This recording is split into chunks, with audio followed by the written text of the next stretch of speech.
Dia sangat senang adiknya muncul di hadapannya. Kali ini dia harus berusaha sebisa mungkin melindunginya. Dia tidak tahu Dion mengetahui semua ini. Namun dia memang sangat bersyukur atas pria ini. Dan setelah masalah ini, dia berjanji akan bekerja keras melakukan semua perintah Dion. Cindy masih mengkhawatirkan Hendra. Lukanya tidak tahu bagaimana. Orang Dion pasti tidak akan baik padanya. Semuanya karena dirinya. Setiap hari Cindy hidup di dalam perasaan bersalah. Melihat Dion membuatnya terpikir tentang hal yang dia lakukan. Jadi, setiap Dion kembali, dia akan mengurung dirinya agar tidak menemui pria itu. Semakin lama, Dion yang bersifat baik pun marah. Dari luar pintu terdengar suara ketukan. Cindy berjongkok di sudut, memeluk tubuhnya sendiri. Karena kondisi batinnya membuat tubuhnya terlihat sangat lemah, dia terlihat kurus. Awalnya dia memang sudah kurus dan sekarang malah semakin kurus. "Cindy, jangan memaksaku." Dari luar terdengar jeritan. Pria ini tidak sabaran. Terhadap Cindy, dia sudah menahan diri. Namun wanita ini bahkan tidak menghargainya. Bahkan selalu melawan. Dia tidak pernah menemui orang seperti ini. Karena memiliki tampang yang keren dan keluarga yang hebat, dari kecil sampai besar, Dion selalu dikejar oleh wanita. Namun Cindy ini malah tidak menginginkannya. Bukankah karena Dion menyukainya? Wanita yang pantas mati. Apakah dirinya masih tidak cukup baik padanya?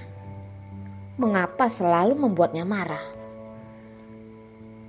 Cindy tidak mengeluarkan suara dan tidak menghiraukan suara dari luar.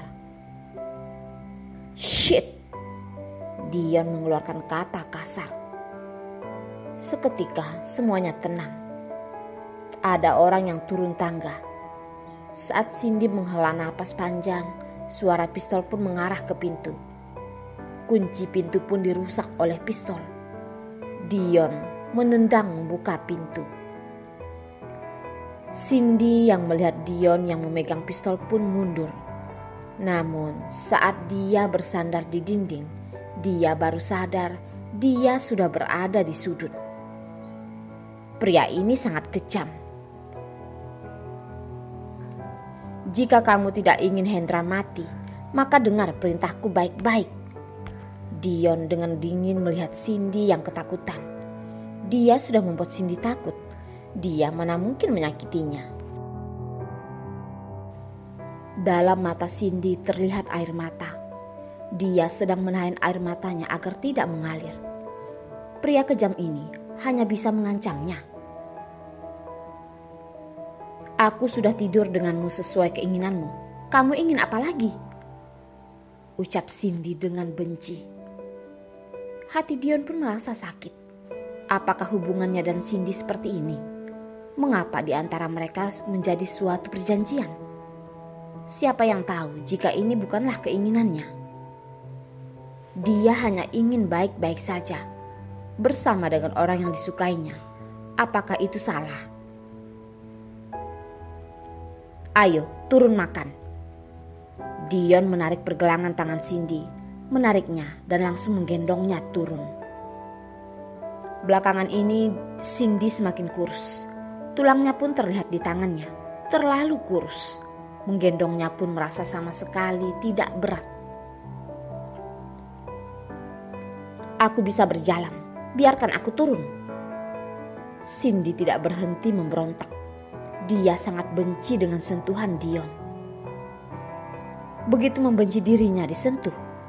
Haruskah memberontak seperti ini? Emosi Dion tidak berhenti naik. Wanita ini dengan mudah membuatnya marah. "Sebaiknya kamu jangan memberontak. Kalau tidak Hendra akan dalam masalah," ucap Dion tersenyum dingin.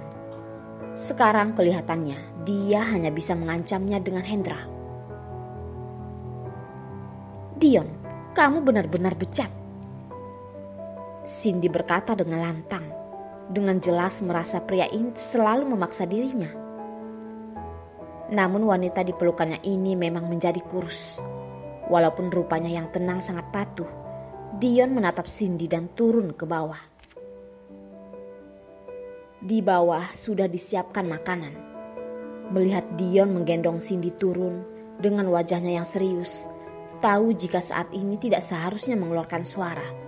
Semua orang pun berhati-hati melakukan pekerjaannya. Makan yang sama sekali tidak berasa baginya. Kondisi lambung Cindy tidak begitu baik. Dia pun hanya bisa memaksa untuk makan lebih banyak daging karena Dion. Dia takut jika Dion yang kejam akan melakukan sesuatu pada Hendra. Besok siang kita pergi melihat Tian. Sekarang Cindy hanya bisa tersenyum di depan Tian. Dion perlahan mengelus kepala Cindy. Cindy mengangkat kepala melihat Dion yang lembut. Dion pun terpikat dengan kelucuan wajah Cindy. Akhirnya dia pun mencium Cindy. Di sana pun ternyata ada sebutir nasi. Namun keromantisan ini tidak berjalan lama. Lalu diputuskan dengan kekejaman Dion. Tiba-tiba terdengar suara. Terdengar sangat jelas di pila yang kosong ini. Pelayan yang melihat ini pun membuka mata mereka lebar-lebar. Tidak percaya akan hal ini. Setelah tersadar, mereka hanya berharap kemarahan ketua tidak terlampiaskan pada mereka. Wajah Dion ada bekas merah. Dengan jelas terlihat adalah bekas tampar. Dia juga tidak berpikir Cindy akan memukulnya. Seketika dia masih belum sadar lalu merasa marah. Wanita ini berani memukulnya. Seumur hidup belum ada yang pernah menamparnya. Kamu berani sekali ya. Dion menggunakan tangan kirinya menarik pergelangan Cindy, melototinya.